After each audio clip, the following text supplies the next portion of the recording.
G'day. Here at the Regenerative Journey, part of our goal is to educate our followers on the benefits of knowing where their food comes from and the knock-on effects this can have on our health, our environment and our future generations. Understanding the connection has never been more important, and in the spirit of this endeavour, we have teamed up with Highland Beef Pastoral Company, a grass-fed beef supply chain servicing the growing US grass-fed consumer market, who I'm excited to announce are our Season 6 show sponsors.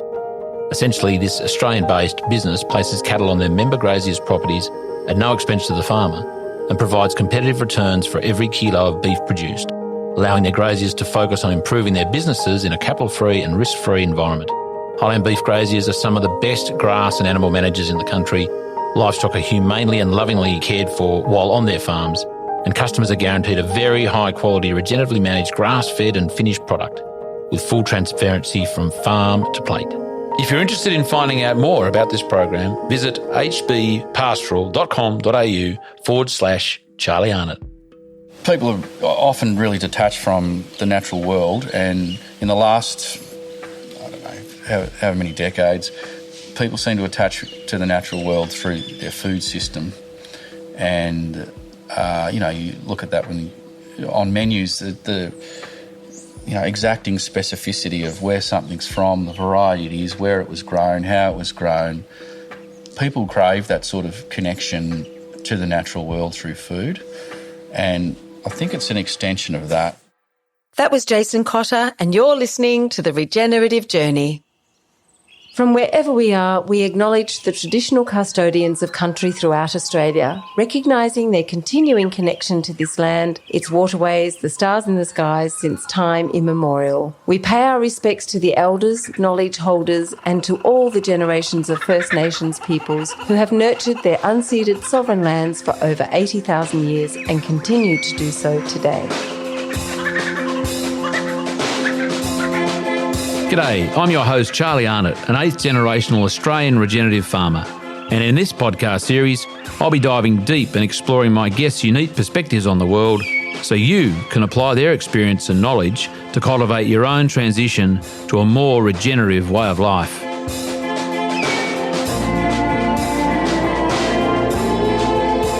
Welcome to The Regenerative Journey with your host Charlie Arnott.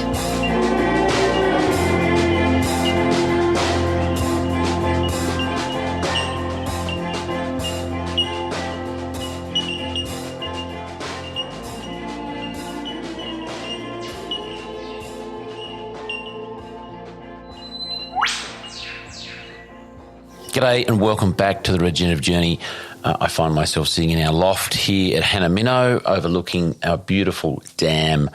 You may hear some geese in the background. I've got the door shut. It is a bit windy outside. It is a crazy season, I've got to say. We're in summer. This has been recorded sort of mid third week of December, and you'd be expecting some pretty hot days in the 30s at least, but we're sort of in the low 20s, and we have, pretty much for the season, for summer, for December so far. Bit cray-cray, not complaining, comes with its own challenges, as I've talked about before, just in terms of, seasonality and where the plants are up to. My God, the flowers, the gum trees, especially my favourite grandmother tree just behind the house here, a beautiful yellow box tree, just in full flower, just incredible, just an amazing natural occurrence, and the beauty and the power of nature is on full display. I'll post a video on that at some point. Now this, I'm just going to make them quick because everyone's crawling, limping, I suspect, to the end of the year. Don't need or want to hear me rabbiting on too much leading into these interviews. Well, I hope, if you're walking, if you're in David Jones doing your Christmas shopping, just pop these on. And just a quick one, and this is not, this is just something I've been doing some homework on. Can you avoid listening to me with earbuds? I don't want that to stop you from listening, but the more I read and see about earbuds, those, Bluetooth, I think they're Bluetooth sort of setup. No, they're cordless. Oh, my God, not good. But anyway, yours, your decision to make. I actually use air tubes. That's actually the brand Air Tubes. Google them; they're fantastic. Whenever I'm listening to stuff with in direct into my ears. So Jason Cotter, he's our next guest on the Regenerative Journey. I've known Jason for a few years now, primarily for his exploration and expertise in the, dare I say, ancient grains, heirloom wheats and so on, growing in a very, I feel, a very unlikely spot down the Mornington Peninsula in Victoria. I don't know if it was certainly not now known for its wheat growing sort of notoriety. However, a lot more grapes and probably a few cows and that sort of thing at the moment, and tourists, the growing tourists down there. He is on his family farm where his father's been growing grapes for some time and making or selling the grapes at least. Jason's been experimenting over a number of years with different varieties of wheat. And getting them from all over the world, all above board. I'm sure he's not sneaking them in the soles of his feet or anything like that. And doing some amazing work with genetics and crossbreeding and just growing and just sort of, actually hold back. I don't know about crossbreeding. I don't think about the crossbreeding bit, but certainly in terms of just selection of ones that he feels is, appropriate for his climate and so on. And anyway, growing and developing, because you might get a bag of the stuff and then obviously over a few years you can, through growing every year and harvesting, you can build up the numbers. So he's selling it all over the place. He's making amazing bread. So this is what I knew him for. And then sitting down with him there some weeks ago now, just the rest of his life. It's incredible, really. I mean, he's only a young fella, only a young buck is Jason, but he's crammed a lot in. He's a copywriter. He's done some work with indigenous communities in Central Australia, some beautiful, amazing work there. And sort of just really enjoyed this yarn for its sort of, I guess, spontaneity in the way that I didn't know much about Jason. I never do a whole lot of homework for that very reason, just so we can sort of dance with the conversation. But this one went to places I just didn't have a clue. It was fascinating stuff, and really enjoyed my sit down there with Jason. Toorong Farm is where it all happens down there in Victoria, in the Mornington Peninsula, and I really hope you enjoy this interview with Jason. It was sort of punctuated in the middle there by a delivery truck turning up. It was very funny. We were all set up there outside his bakery and where he does his milling and so on, and in the shed at the farm, and then, old mate turns up, just totally oblivious to the fact there's two people with headphones on, with microphones clearly in front of them. Just as a classic.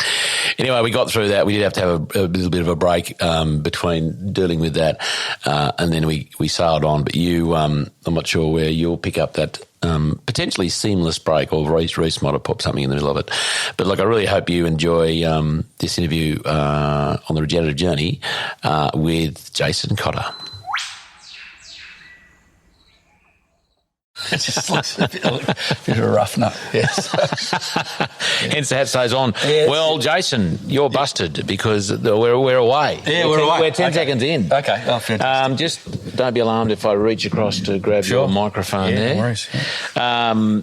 Mate, welcome to the Regenerative Journey, and welcome to Toorong Farm, your farm, and your bakery, your old shed but a new bakery. Is that how we explain it? We've the mill's now got a bakery next to it and overlooking the farm, and we've probably opened 6 weeks ago, and it's going well. Bread's beautiful. It's grown, milled, and baked here, and we're on the way. And we're looking across your paddocks. There's a lovely big dam. That's your dam there, yeah? Yeah. That's a massive dam. And you mentioned there's a few which you might explain in a second. Yep. We've got some cattle down there. Are they black or are they reddy black? They're composites. Yeah, composites. They're from originally they're bred here, but from Hicks Beef in Holbrook, they're deliberate composites. Yeah. For good figures, good carcass, that kind of thing. We're getting into them. Then the few composites, Blue E, Johnny Wright. Oh, yeah, low methane wines, is that it? Or Possibly. I couldn't give a shit about Yeah, methane, to be honest. Oh, okay. Well, it's a load of bollocks. The Blueies, I don't think they burp as much. Yeah, so well, they got a good feed conversion, I think, is one of the things there. So there you go. Pick that like a dirty nose, and then a part further, then we've got some grapes. Yeah, yep. It's some Pinot Noir, some Chardonnay, Pinot Gris. There is some Sauvignon Blanc, but we're going to swap that over to a cultivar. Our neighbours, Yaby Lake, take the grapes there, and then further afield, there's the cows and bit of wheat. Your storage shed? Yeah. Or your dad's? Well, it's Peter's shed, but I've slowly colonised the shed. So we probably need a new shed. Does he know you've got plans to move him out of there, Taylor? Oh, look, I think the writing's on the wall there, yeah. You might want to give him his number and I can break it to him so gently. Yeah, he's it's a great relationship that has its oscillations. Yeah.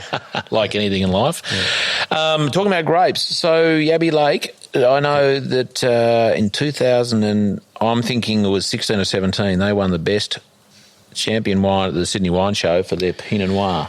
Yep, they do. Were you part of that? Were your grapes part of that? Possibly, yeah.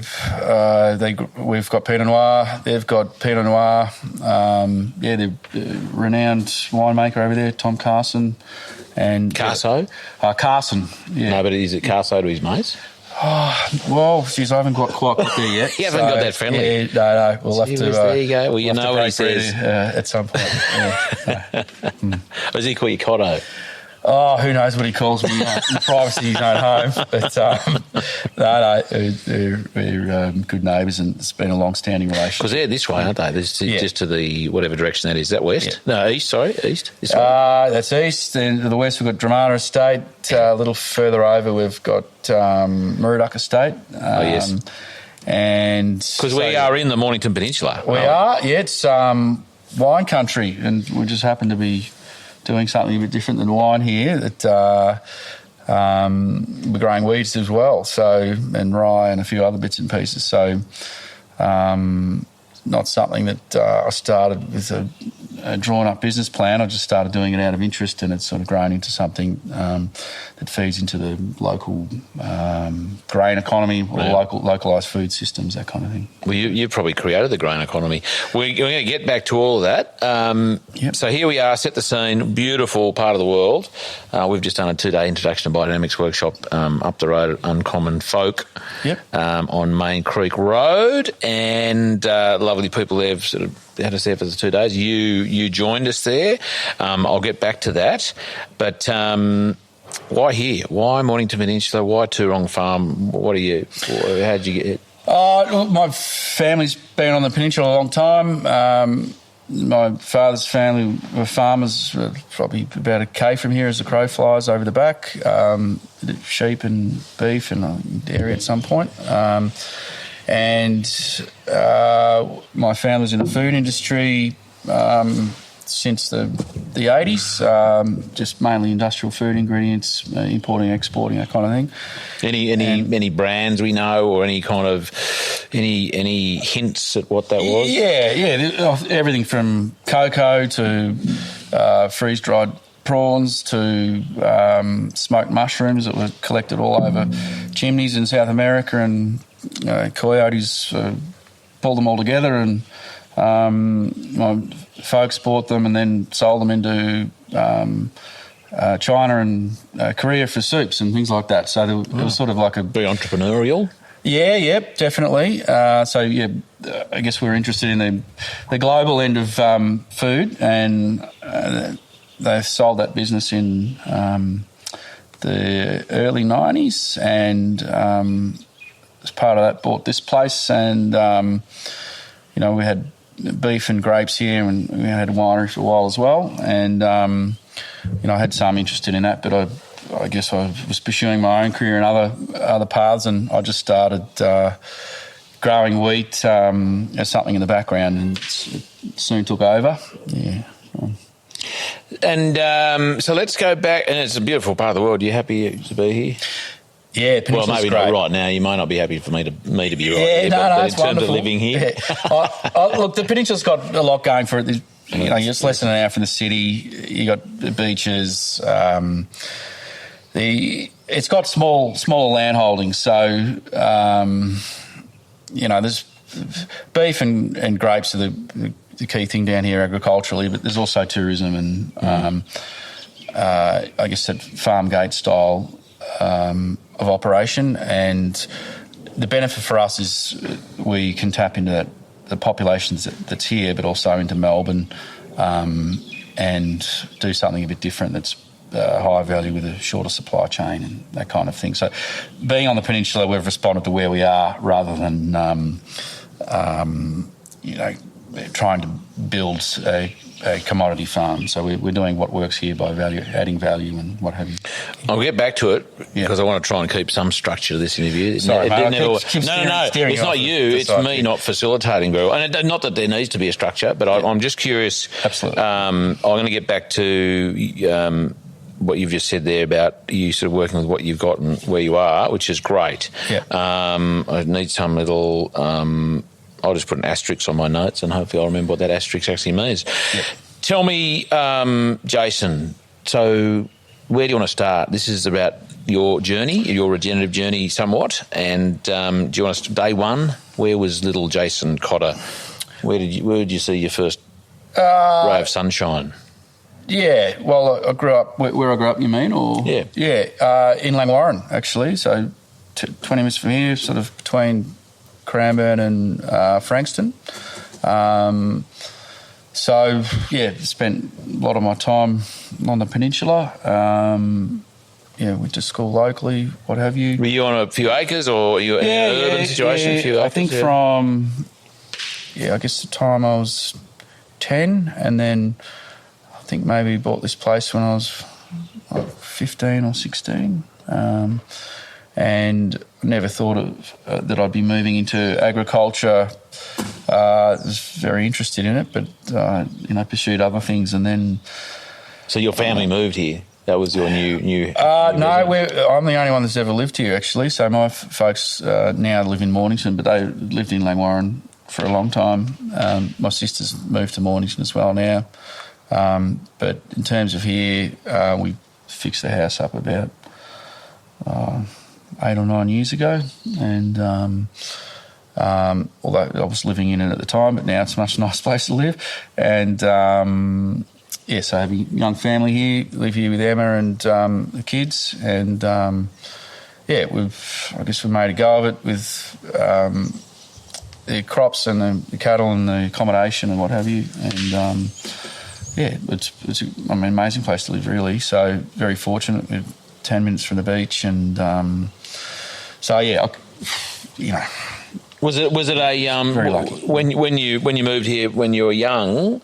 Was it? Did you resist? Did you go? I'm just going to give this. I mean, did you feel like a farmer or like? No, not at all. Like it's only really I've taken farming seriously, and our key income, I guess, in the last probably 6 or 7 years. Prior to that, I had a business, a writing business, and I still do. Writing?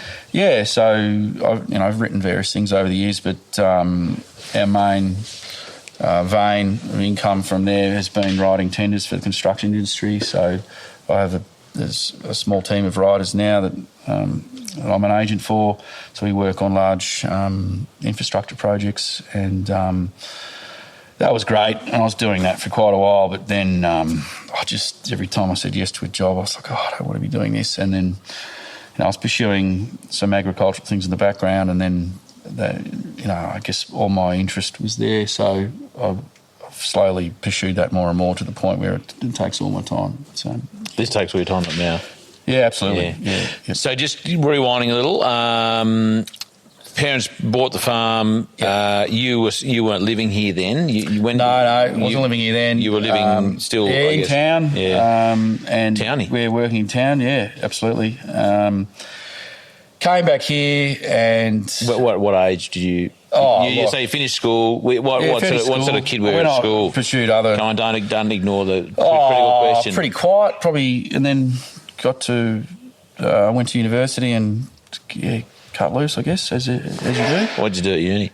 I started doing forest science. Forest science. Yeah, and science, a double degree, and then I think the second or third year, so the science part of that was mainly geology, I had to move out to the forestry school at Creswick, and I just moved from, down this way to the city, and I was pretty happy to stay in the city. So Where's Creswick? Where's that? It's out near Ballarat, between Ballarat and Dalesford. So, I mean, lovely country, and was keen to stay in town and pursue all the things you do in the city.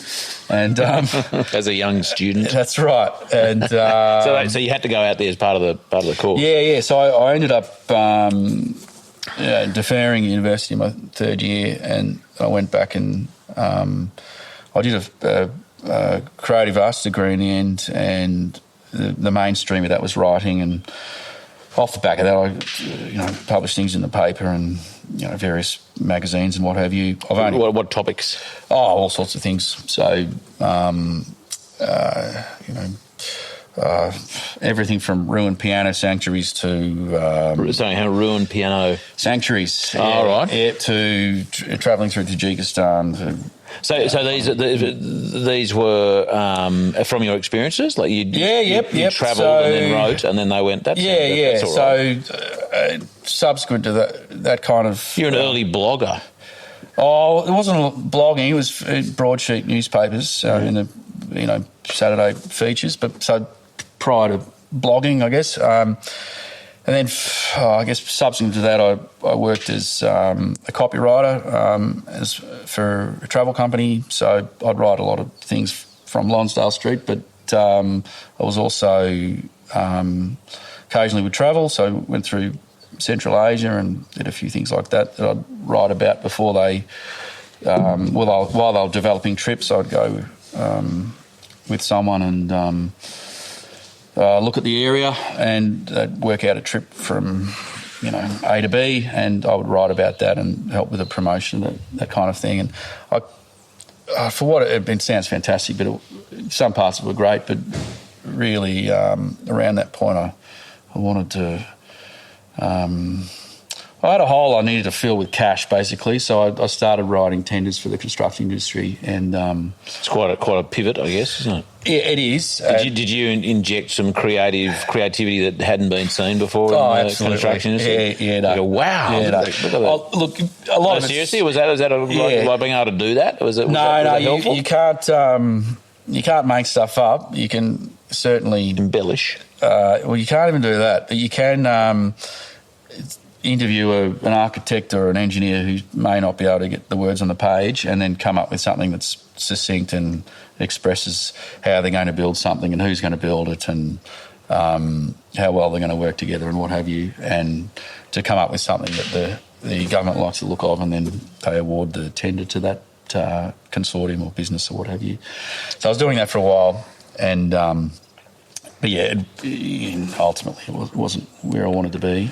So back to the forest science. Yep. Oh, it's forest science. Yeah. What is that? What when you're a forest science student? What are you learning? You're working out. Sounds fascinating. How to grow and cut down trees, and how to do the maths around how many trees you've got, what they're worth, and how to feed them into the forestry industry. Yeah. So I guess these days, forestry has a strong sustainability focus, and depending on the political moods of various states, it pretty much governs the fortunes of forestry. And so I think at the moment we're going through a period where forestry is in decline locally, but it's just going to push it offshore into less sustainable forestry coups. But you can say that about fisheries and a bunch of other things, I guess. But at the time, it was about both plantation forestry and sustainably managing native forests, which there are various opinions on. And at the moment, I'd say in Victoria, it's dead. The forestry industry's dead. Oh, look, it seems to be on the way out. They're going to close it, the mills, and of course there's huge demand for plantation timber, but I don't know. Well, yeah, Is that? Well, how do I ask that question? Is it? I know there's a big demand for timber, so you know, obviously timber doesn't grow overnight. So for people to be encouraged to put timber in now, what's your view on farm forestry then? Oh, look, there's amazing work done there, sort of agroforestry things, and sure, put some timber in, and it's my view of farm forestry. I think you should have some farm forestry growing, and you can even do it in a way where it's part of your, regeneration of landscapes, or if you're protecting your riparian zones by fencing them off and revegetating and doing all that sort of conservation work, you can also put in some species that you'll cut down at some point and utilise. So, yeah, I mean, I'm all for farm forestry. You can, do shoulder belts, coppice them. There's so much benefit to forestry for your pasture and production beyond the trees. So, increasing the temperature, improving lambing and things like that. And also moisture retention and a lot of things, reducing evaporation. So there's a lot of things around agroforestry that are beneficial. I'm talking about something I've no expertise in other than an interest, really. So no, that's good. Well, I can just get rid of that out of the interview. No, I think it's great. Well, it all makes sense. It all makes I've never met anyone who's done forestry science before. Yeah. Do you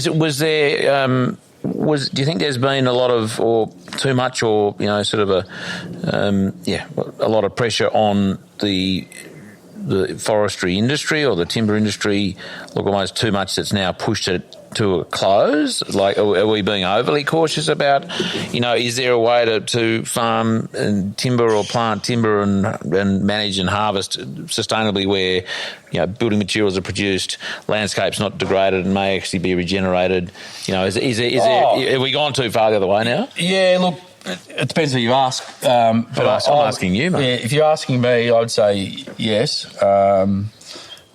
It's the same with, say, the fisheries in Port Phillip. Definitely at a certain point it was unsustainable and it was wrecking a joint, scallop dredging and what have you. But in the last, few decades or whatever, it settled into a sustainable fishery. But because of various political pressures and, the realisation there's more money for the state government in recreational fishing than a sustainable commercial fishery, they've wound it up, and really in Victoria there's Portland and Lakes entrance as commercial fishery ports now, so the local fisheries defunct, and I'd say that you could probably extend that to forestry, in that there's ways to manage things that you can harvest timber and without wrecking the joint, but there's political pressures there as well. So there's a battle on finding people jobs who work in mills now, but also making sure your lead beaters, possums, and your parrots and what have you aren't threatened. So there's a lot of political forces there. Lots very involved. Topic. Tell me, when you were doing forestry, we'll get onto the annual and the cereal type plants in a minute. But while we're on the timber ones, did you and your forestry science learn much about the interconnectedness of trees in forests and the communications and the fungal highways and hyphae and mushrooms and stuff? I don't remember learning that about that then. Certainly read a bit about it since, and it's fascinating work. Just last season harvesting, I was listening to a book by this guy called Merlin Sheldrake called Entangled Life or something like that, and about fungi and its various mechanisms and uses, and it's amazing stuff. And then there was there was a bit in that about relationships with trees and communicating and passing packets of nutrition and, defence systems, something that happens over there, this tree over here will know about it through those networks. Yeah, it's endlessly fascinating. The trees also do, like, kill each other as well. So there is, they do shade each other out. So it's not all holding hands in the forest. Yeah, it's not all kumbaya there in the forest. Yeah, there's definitely some survival of the fittest. Yeah, survival going on there. And but yeah, I mean, undoubtedly those relationships are important. And it's great that we're understanding more and more about that. Yeah. Have you written any novels? I did. Published or unpublished? Yeah, I did start a novel once. It was set in a Walpurgis community in Central Australia, where I lived for a few years, and that had some interest. But I probably panicked there. There's a few publishers keen on it, and that I'd shown the first half to, and then. I guess if I was to look at it with a clear eye, I would say I panicked on that, finishing that off, and that's when I got the job as a copywriter. I think it was. I was working. What do you mean panicked? Oh, look, it was so good you panicked. No, I just wanted it to be great, and rather than just knocking something out and then working with someone to shape it into what it is, I wanted it to be perfect, and analysis leads to paralysis. Perfect is the enemy of the good, all that sort of stuff. And so I reckon, if you have a very strong ambition, it can be corrosive. So I think you focus on one thing too heavily, it can do you in. And the conversation around, I guess, indigenous issues has changed somewhat, in that who wants to hear from a white guy about what's happening in Central Australia? So, but yeah, it was about a stranger in a strange land and what have you. And I'm not sure if I could pick that up again, but yeah, I was quite. It's unfinished. Yeah, I'd say I've got a full manuscript there. Whether it's structurally sound is another thing, you pursue other things over time, and I think I pursued a few things in the background too as procrastination, and then some of those things took over. So that's probably the clearest view on what happened to that novel. Yeah. And how did you get out there? What was the impetus to you? So you're out there for a couple of years, you mentioned. Yeah. What was I doing? I was lost. Yeah, I wasn't lost when I was out there. I was actually strong and getting stronger when I was out there for a time, and then not so much. But I went out there. I was thinking, what am I going to do? I was talking to my old man about it. He said, what are you interested in? I said, I'm interested in Aboriginal art and rare books. And he was like, it was a long pause, and he said, I don't know anything about those things. He said, but I know someone who does, and so I met someone who knew about that, and anyway, they gave me a few contacts, and this is quite off base from the regen journey, mate, but anyway. No, this is the guts of the regen journey. Okay. Totally. So I wrote to a few people. I ended up getting some work in a Walpurgis community, and I went up there for what I thought might be a couple of months, and then they offered me a job, and I ended up staying a while. It was probably one of the most profound experiences I've had in my life. You can't really say that about many things that happen in life, but I worked with First Contact Aboriginal people in the arts centre there,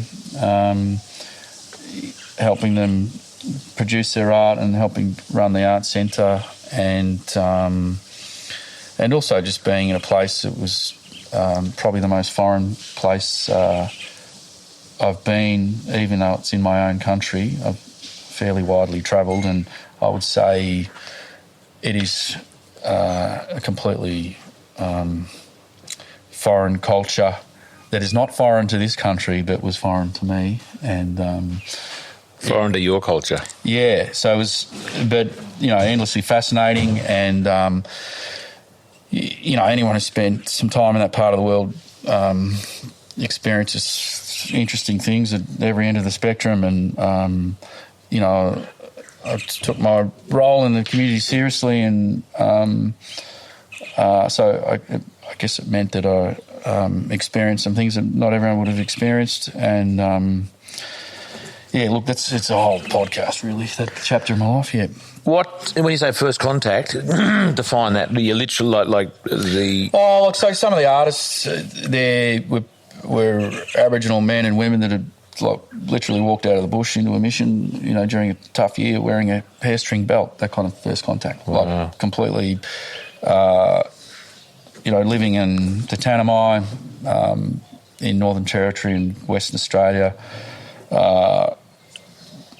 Deep into the 20th century, without contact. Like, there's wonderful. There's some great footage actually when they were clearing the area for the rocket range from Woomera. I don't know if you've seen any of that, but no, but I know that Len Bedell.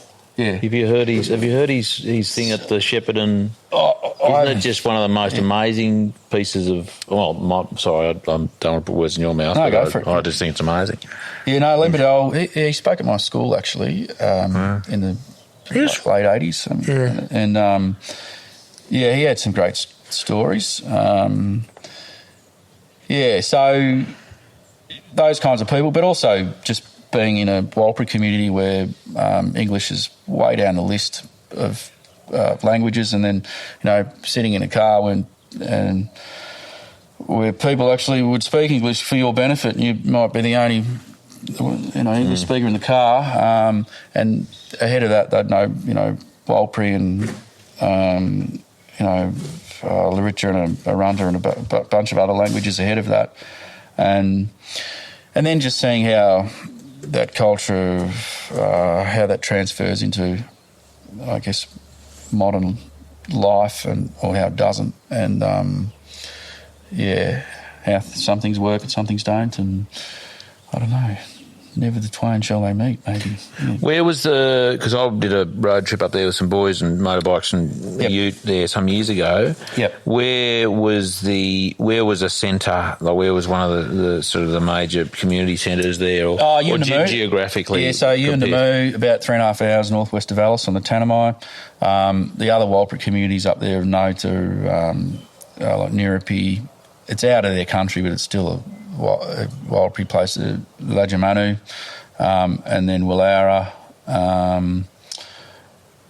So across quite a large geographical area. Yuendamu is probably at the southern end of their country, but there's quite a big knot of sites there, you might say, that require cultural maintenance and that, they live their culture through. And so it was good to, after work there, I'd head down this track and see where this track went, and then after a while you sort of fill in your mental map of how things connect. And I remember once coming across a cave system and, walking up this sort of escarpment and looking over and just seeing this plain just covered in paintings, like a rock surface covered in paintings, and thinking, I'm not sure I should be here on my own. So I remember going back to work on the Monday, and I had a map, and I was saying, this is an interesting area here, to a couple of the old people, and kept going on about their painting. But then about a week later, this bloke came and picked me up and said, come with us too, and was the manager and owner of that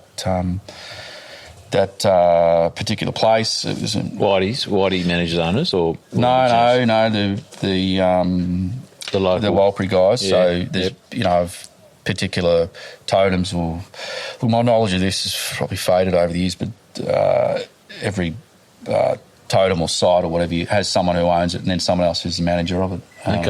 And according to their skin name, and I guess their place in the community. And so they took me down there and showed me this amazing place at a men's site, and there was a few places like that around Yuendamu, both for men and women, and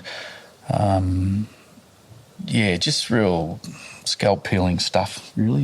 Yeah. So anyway, well, pretty raw, like and I guess in some ways privileged to be. Oh, look, absolutely. Yeah, you go up there thinking, I've got a job to do, and really, it's a place of being educated in something, and for you, and then.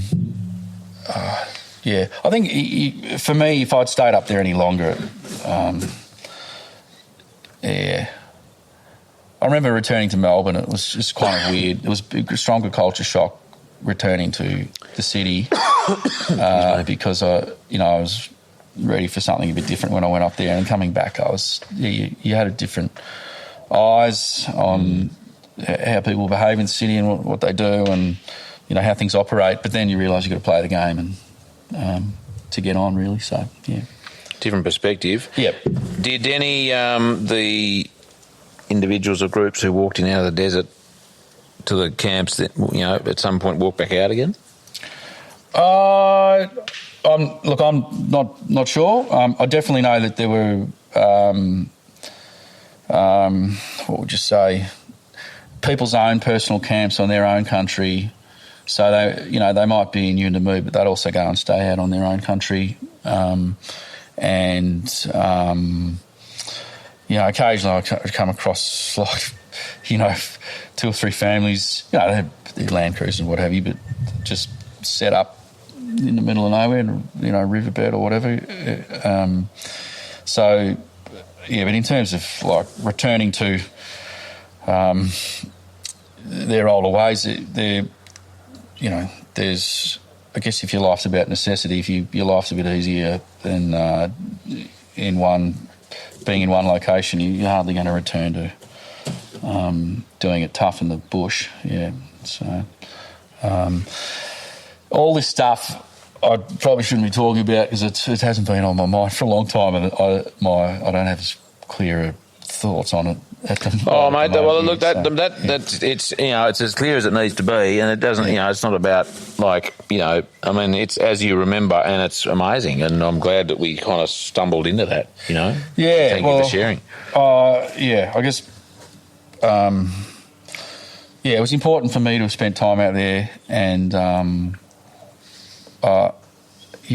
look, honestly, I can't. There's things that happen out there that's just mind-blowing stuff. So if people ever get the opportunity to spend any real kind of time in Northern Australia or Central Australia or whatever, you should. What do you think it's... How have you seen the world differently since being out there? What kind of perspective that you're happy to sort of tell us about? Not now. I think close to the time, this is quite a while ago, it's just 20 years ago. So 20 years ago, maybe longer. Yeah, 20 years ago. So the person I was after that, I guess, chapter of life, I'm probably not that person anymore. So, but I'd say an appreciation for Australia, the complexity of our indigenous culture, and that we probably don't understand everything we think we understand about Australia and our place in the world.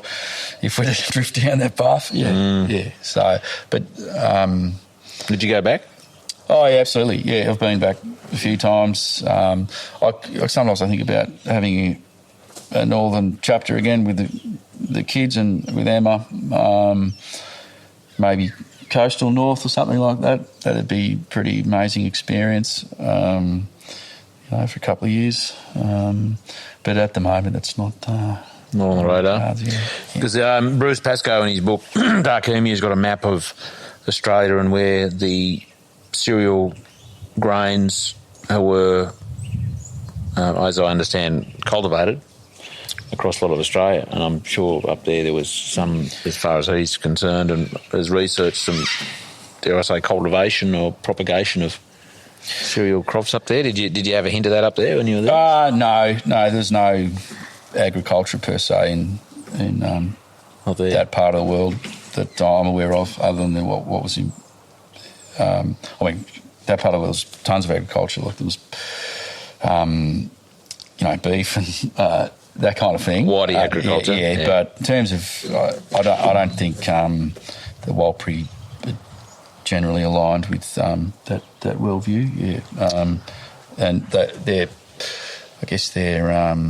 society was sophisticated enough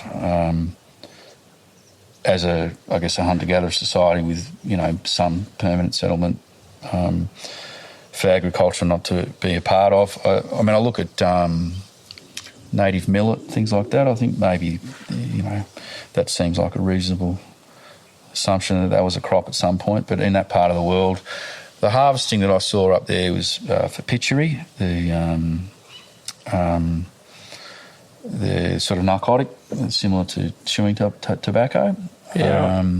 And also a particular acacia that they use to cut the pitchery, and then also cut as in like to chew with, put in a wad. Yeah, so because they burn the acacia, so it was alkaline, I think, and it would help cut the active ingredient out of the pitchery and make it more accessible to your body.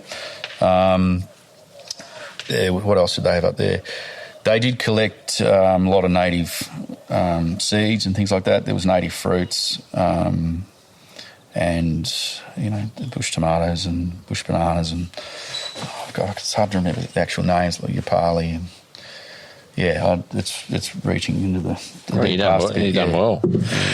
Let's fast forward to, I don't know how fast forward we need to go, but I'm just trying to put that in some chronological kind of order there.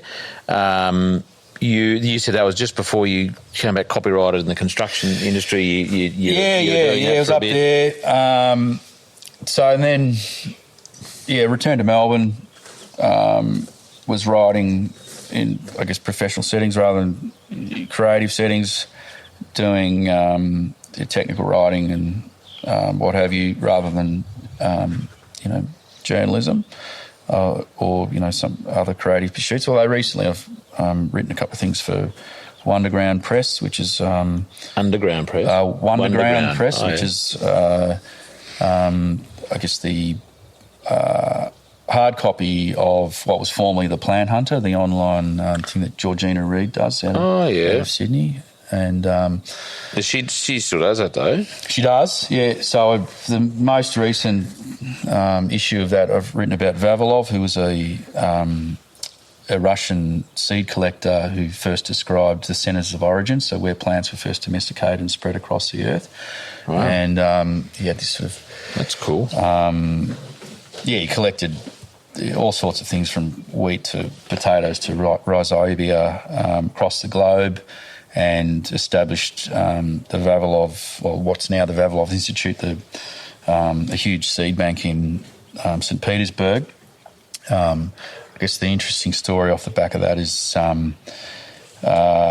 he built this repository of genetics and plant breeding, and one of his proteges was quite caught up in the communist ideology and had the ear of Stalin, and said that Vavilov wasn't doing things entirely aligned with communist ideology, had him put away in a gulag, was sentenced to death, and then which was commuted to life in prison in a gulag, but of course within a year he died of starvation in a gulag. However, his collection was saved by his fellow scientists, even through the siege of Leningrad, which was a multi-year siege, where the Nazis had basically surrounded Leningrad and were starving. People were basically reduced to making bread out of sawdust and cannibalism, frankly. And but they knew the importance of this huge seed collection that he'd amassed, and didn't eat it. Wow! And so is this in your story? This is in the latest edition of Wonderground. So you talked about this in that thing. Yeah. We'll put that in the show notes. Yeah. Wonderground Press, and then we'll get the link and all that sort of stuff. The issue prior to that, I wrote about bushfire that tore through my in-laws' place up at Ginjallic, up on the Murray there, at Upper Murray. It ended up being that fire that burnt maybe 1 million hectares of southeast Australia. That's the one, 2019? Yeah, so that would have gone through. It was sort of a complex of fires, but the same season that tore through Bruce Pascoe's place and all those coastal. There's a heap. A mess, a real mess. Yeah. So I wrote about that as well, and so it's been good to sort of exercise it part of my mind recently. Yeah. So let's jump to the farm. Yeah. When did you move back? Well, move to here because you weren't. 2014. Yeah. So I lived here prior to that. Oh, okay. And then 2014, we'd renovated the house, and so I moved in with Emma. And, what was I doing? Some cattle here. We were fattening some steers now. The grapes are in? Grapes are there, yep. They've been there since the 90s. That's been Peter, my dad's baby. He still tends to it? Yeah, that's still his area. I've become more interested in it recently. I've stuck the vines in the ground and early on, but I had some work there, when we were establishing it, and then when we were at the winery. But I really didn't pursue it with any great gusto, and went on and did other things, as I've said. So we came back down here. I put in a couple of hectares of wheat on one of our bad paddocks for a few reasons. Wanted to bake my own bread. I wanted to train my dog on quail and keep the quail a bit longer, so I needed some stubble. What's the dogs you got? I've got a pointer, so she's a German short-haired. No, it's a pointer. So I think most people probably say English pointer, but it's just a pointer. She's got Italian genetics. Garden variety pointer. Yeah, no, it's just it's officially known as a pointer, but there's a few people in Australia that import some great genetics from overseas with the dogs, and I got a great dog that was probably a bit too much for a beginner like me to handle. But was that the one I can hear barking over here? Yeah, there's a truck turned up, so she's got the truck bark out. Yeah. I got her for deer, and but she would work too far out in front, and then I got her onto the birds once. It was just amazing to watch the dog on birds, and so I got quite into that, and then I thought, I should just, the quail that we had here didn't stick around through the season. And I thought, if I put some wheat in. So there's a few things. I also read Dan Barber's book about the future of food called The Third Plate. Yep. Actually, there's a chapter in that about an ethical foie gras, this bloke, Eduardo de Souza, who I saw recently to tell you about. But anyway, there's a bit in that about local food systems and breeding grain for flavour and nutritional value, and sort of valuing it as food rather than a commodity to be traded that, much of it ends up as animal feed and what have you. Even stuff that's meeting, specifications for bread often ends up in down an animal's gullet as, poorly designed animal feed. Yeah. I put that in, and I guess it's been endlessly fascinated with wheat ever since. Wheat's the foundation of agriculture, really. There's much to enjoy from, a production point of view, but also the cultural and historical aspects of wheat, and then being engaged in my local food system that sort of stemmed from that, being in a community, and essentially having a role in my local community that's stemmed from that really I didn't plan it or write up a business plan or anything like that. I just became very interested in one specific topic, and that's happened a few times in life, but you get very into something, and then a year and a half later you're like, oh yeah, well, what's the next thing to be interested in? But wheat's got the lot, really, so... kept your attention. Yeah, and then... So I've just pursued it doggedly, I suppose, and... So what does that look like now? Like what you started with one paddock just for your quail and the dog and a bit of bread, and then what are we... So that was how many years ago, 5? Yeah, 5 or 6 years ago. Yeah, so then what are we talking about now? What it looks like now is that we grow wheat here, we lease land locally. We haven't this season because I've been busy with a few other things, but we lease land. Hang on, sorry, mate. Does our mate need to... does he need your yarn with you? He's just like going, these blokes are talking. He's turned up a bit too early, this guy. What's he got? There's some grain going down to Tassie to grow there for a baker. Looking for more information to assist your regenerative journey? Come join Charlie and his guests around the kitchen table, an online community of supporters with exclusive access to the Regenerative Journey interview transcripts, live online Q&A sessions, a chance to engage with other like-minded people and more. Go to www.charliearnott.com.au/the kitchen table. And if you're not totally satisfied with the value of your membership and wish to cancel it within the first 2 months, we will give you a full 100% refund, no questions asked. Now let's get back to this week's episode.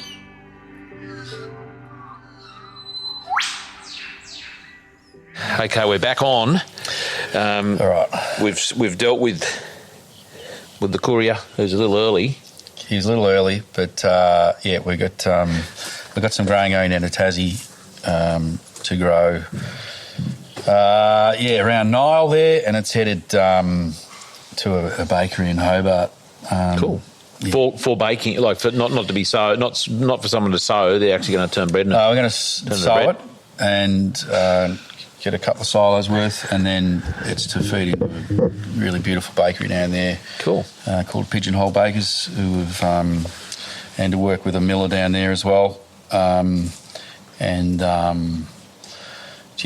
guess they're going to be able to bake with something that offers something a bit different. Bit of a story, bit of this, bit of that, bit of flavour. Where's that? We're in Tassie. So they're the grain's going to be grown in Nile, just south of Edinburgh. Oh, so this grain's going to get sowed, then it's going to multiply. Yep. And then, where's Nile? Excuse my ignorance. It's just south of Evandale, which is just south of Launceston. Okay, so yeah, the northern sort of airport, basically. Hamish and I'll be there doing a workshop in a month's time. Oh, it's 2 months' time. It's a great part of the world. If I wasn't here, it might be down there. I don't know, but I love Tassie. Where's the bakery? Same place. The bakery is in Hobart. I'm pretty sure they'll open in Launceston in a couple of years, but I guess it's one of the renowned artisan bakeries in Hobart. Cool. It's been gratifying to meet various people in that artisan baking scene through what we're doing, and a lot of the, I guess, what would you call scene or zeitgeist or whatever is driven by bakers who are looking for something a bit different they can offer their customers, but also to engage in a local food system, as has sort of exploded in Europe and North America again. So. When you say again, as in, like, I guess bread used to be, like, I guess one of those cultural, social hubs of engagement and profession and family and community, didn't it? Yeah, absolutely. I mean, it's very much so in parts of Europe still, although, there's quite a few places that have lost their bread culture but still eat a lot of bread. But, there'd be a local baker or a local oven and communal growing and milling and baking, and you'd bake a large loaf of bread for the week. And one loaf for the week. Yeah, you could huge loaves of bread. I mean, what's the biggest loaf you've ever seen? Oh, like here from our grain, maybe a couple of kilos, so quite a large miche, and it's something. So how big, like a couple of kilo loaf of bread's like looking? That, yeah, big loaf of bread. You can eat it over a week where it'll taste like this at the start of the week and develop over the week. By the end of the week, you'll be having more toast than fresh sandwiches. But that's a nice way of saying that it develops over the week. Not in any bad way. Like if you what if it changes colour? Does it go green? No. You're only going to find that in your poorly fermented bread. Yeah, in your tip top. Yeah. So tip top. Actually, tip top probably doesn't because it lasts for months. That'll stay soft and. It'll be golden for months, yeah. It must be really good stuff, that. Yeah. So, we're just aiming at the 3-ingredient bread here, so So what's that? That's flour, water, yeast? Not yeast. No? No, so flour, water, salt, and salt. I guess the flour and the water is also the levain or the sourdough that's floating around in the air, and if you develop a sourdough starter or a mother or a madre. I should ask Tom more about this than me. It's more his expertise. Tom floating around the background. We saw him around. He's there. He's at the bench. He's preparing. What's he kneading in there? He's probably laying out loaves for tomorrow. Yeah.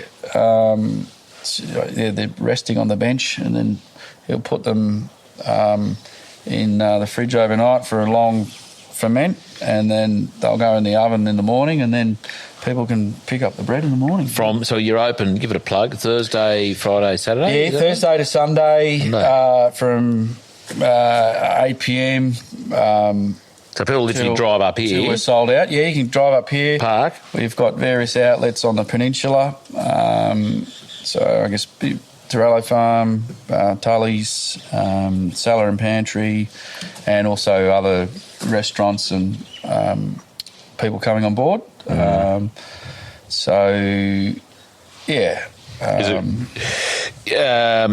you turn up here on a Sunday morning in your apron on the retail doing the hospo? Depends what else. Cotter's in the house. Look, that's what people want to see. Yeah, maybe. Yeah, we've literally only opened 6 weeks ago, and I was away for much of that. So I think we were just talking about that this morning, having a bit more of a retail presence. And so, I will get out the apron and be talking the talk. Now, I'm conscious of time. Have you got a chronometer? What's the time? Yeah.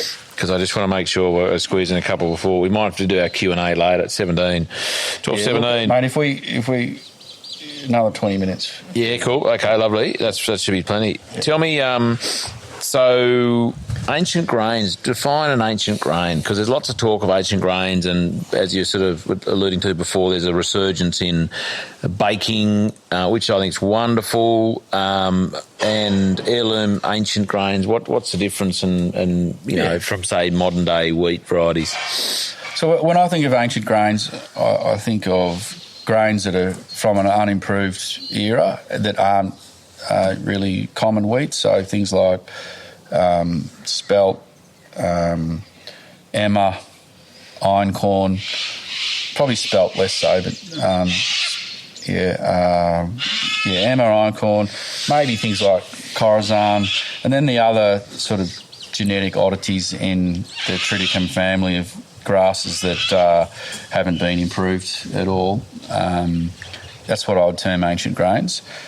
When you think of heirloom wheats or heritage wheats, I would think of a few different things there. I'd think of things, say, prior to 1910, so just the very start of actual plant breeding. So I'd think of common wheats that were either land races, so that were just lines that people grew locally, that they collected the often genetic diversity within those lines. And then after, say, 1910, 1900, I guess, up until the Green Revolution, so say 1960, the 60s, and the introduction of high-yielding semi-dwarfing genetics, I would think of that period as heritage wheat as well. So breeding for like rust resistance and yield and other functional qualities was well underway from then, and not just relying on what genetics are available locally. And people were adapting lines and genetics to their location. And then from, I guess, 1960 onwards, where semi-dwarfing, high-yielding genetics started to dominate what was grown. And I guess through to the modern era, that's what modern wheat is now. So the last 50, 60 years, the focus has been on high yields, functionality in a high-speed bakery, and also things like rust resistance. So it's just amazing work's done on disease resistances. I guess when you think of the Green Revolution, it goes with a lot of other things that a lot of people find less appealing. So,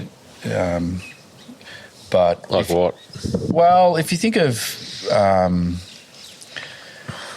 that era with the introduction of wide usage of fertiliser, mechanisation, and high yielding genetics that was focused on yield, there's nothing wrong with any of that. It's all great. It's just what has developed around that in terms of our food systems.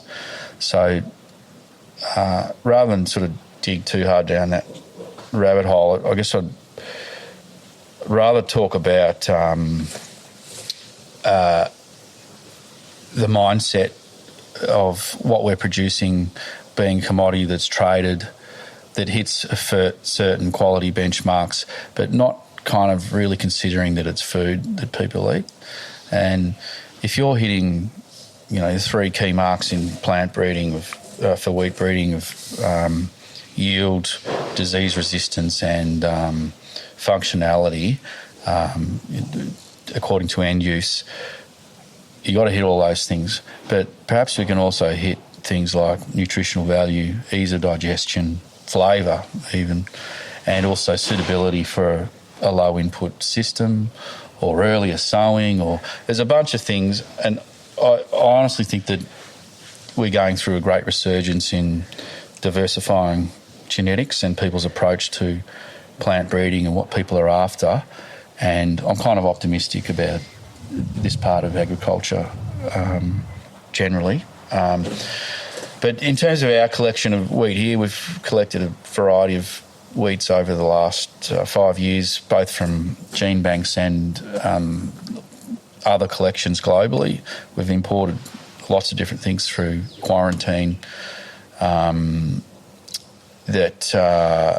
starting from very small amounts that we've bulked up, and we've found things that are, for one, suited to our growing climate here, well outside the wheat belt. So it's a high rainfall zone here with a season distinct from other wheat growing regions in Australia. So finding something that's suited to here, but it can also handle disease load. Yield's important, but not the only thing for us, because we add value by turning into flour and bread. And from those things, we've, I guess, trying to restore wheat as a key ingredient that offers more than packer. Yeah, so looking at flavour, nutrition, ease of digestion, those things. And it's not necessarily older is better. In fact, there's plenty of old wheats that are terrible for digestion and don't offer you much, or they've got, in analysis, they might have all the components of high nutrition, but they also have antagonists to digestion that stop you absorbing it. So there's plenty of modern wheats that actually really, you can digest really well and offer a lot for you. But so it's wading through old and new to find things that are good as food. And also, from a business point of view, that's distinct from what else is available. So I'm very interested in hard red wheats, milling wheats that have genes that can handle like They don't pre-harvest sprout. They can handle late rain, things like that, and while maintaining their quality. It's not something we've typically focused on in Australia. I'm also interested in population wheats, so a lot of genetic diversity within one field. If you've got that genetic diversity in there, you can handle rusts and what have you. It doesn't spread as easy, frosts, things like that.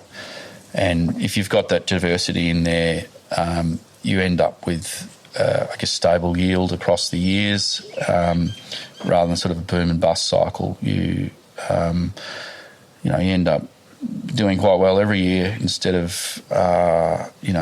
fantastic one year and poor the next. And so I'm interested in that as well, and just general diversity. But just having looked at globally what's happening both at the big end and small end of the grain world, I'm quite optimistic about diversity in general. I'd say Western Europe probably needs to look at increasing their diversity, but Eastern Europe certainly has, in the last few decades. Of course, generally, the consumer values have become more and more important to having a viable business, and I guess the consumer's interested in difference and all these other issues I've been talking about. Just going back to my little asterisk before, Jason, you said that, when you were here, you were farming to sort of suit the environment as opposed to kind of imposing ideas and going, I'm going to make you work. It strikes me that, growing wheat down here, I mean, who else has grown wheat down here in the last 30 years?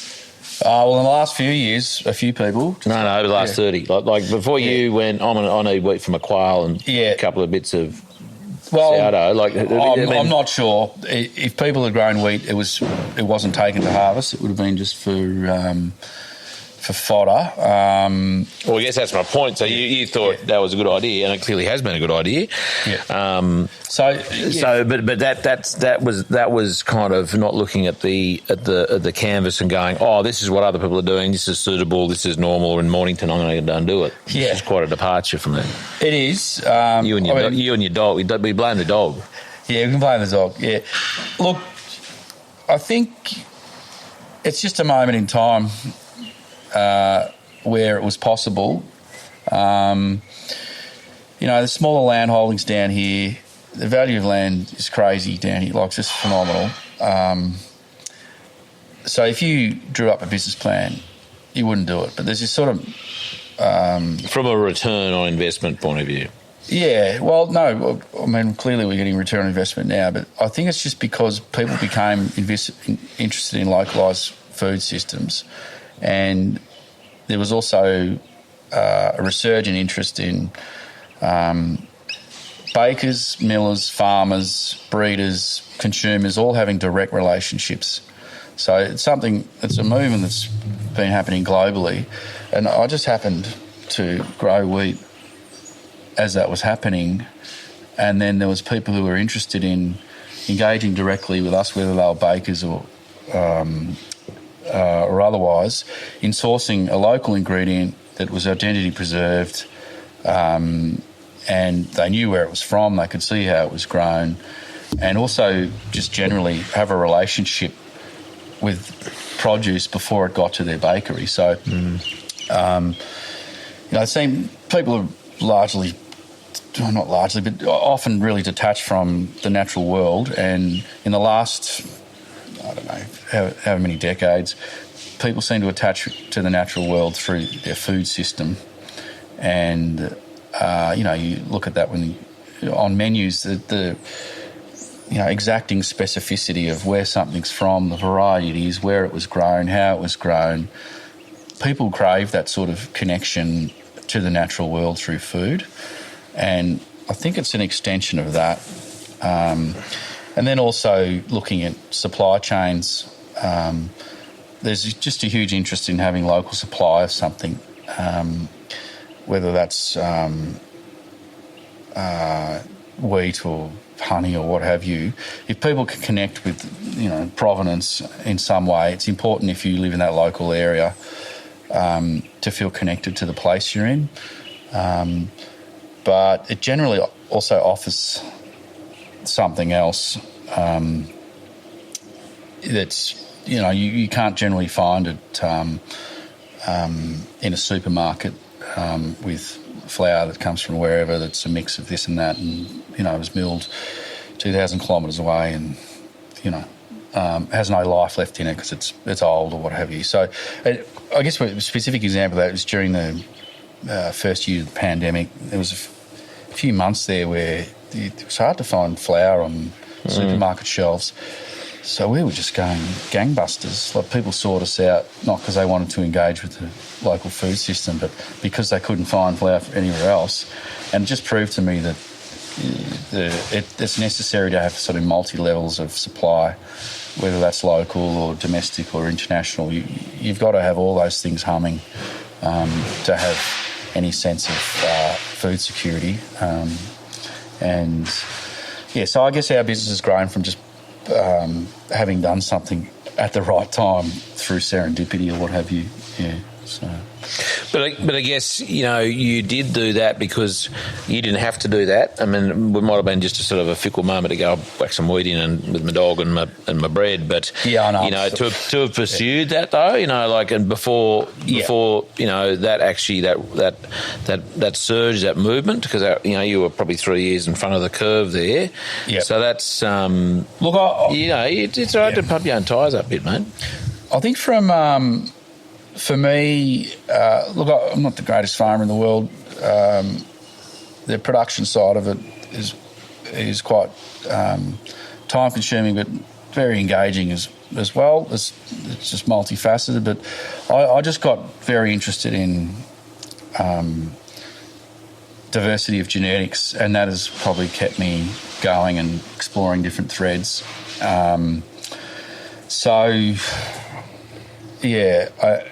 now that we've sort of grown in a way that's distinct from what else is available, and I guess that the basis of that is I had a bit of a collector's bent. I like collecting things, and then I was like, I'll collect wheats, and then all of a sudden I'd amassed a huge collection of wheats, and I was meeting, really interesting people, and not only locally in sort of community food point of view, but globally, people interested in what I was doing and who had been doing it for longer or what have you, and just met a bunch of characters, really. So that kind of thing really can sustain you for years, because you have a business that you're interested in, that you want to be doing, but also it's constantly being renewed by various people you meet. And I guess agriculture is generally like that, in whatever field of agriculture you're in.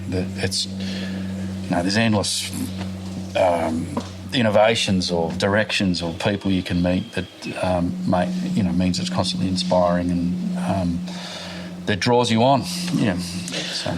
Mate, I'm conscious of the time. It's just gone 20 minutes into our second session here. Yep. You have to get your ass somewhere else. Yep. I think it's a really good spot to finish. There may be another opportunity to catch up to do our Q&A for our Patreon members. So if you're not a Patreon member, sign up.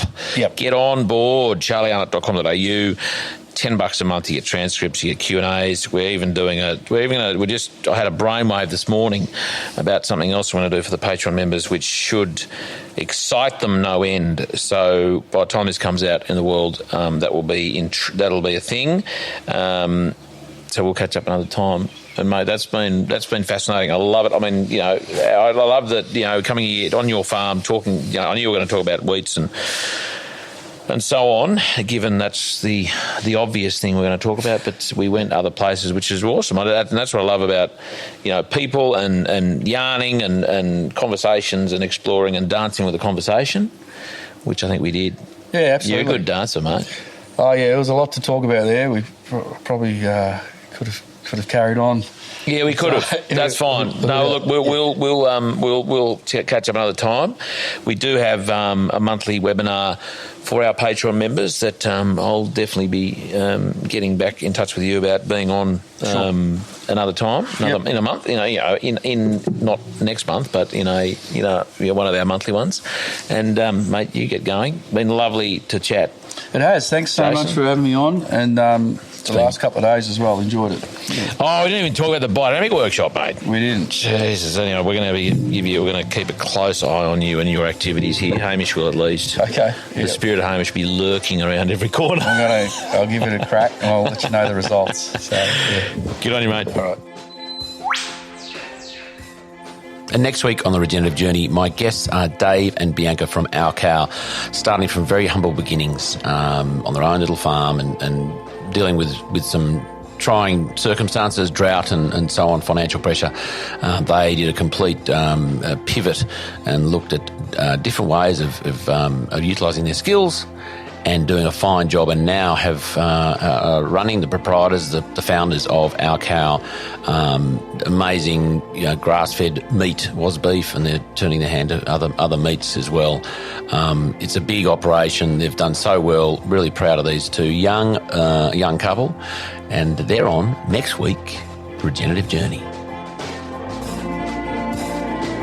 This podcast is produced by Rhys Jones at Jaeger Media. If you enjoyed this episode, please feel free to subscribe, share, rate and review. For more episode information, please head over to www.charliearnott.com.au.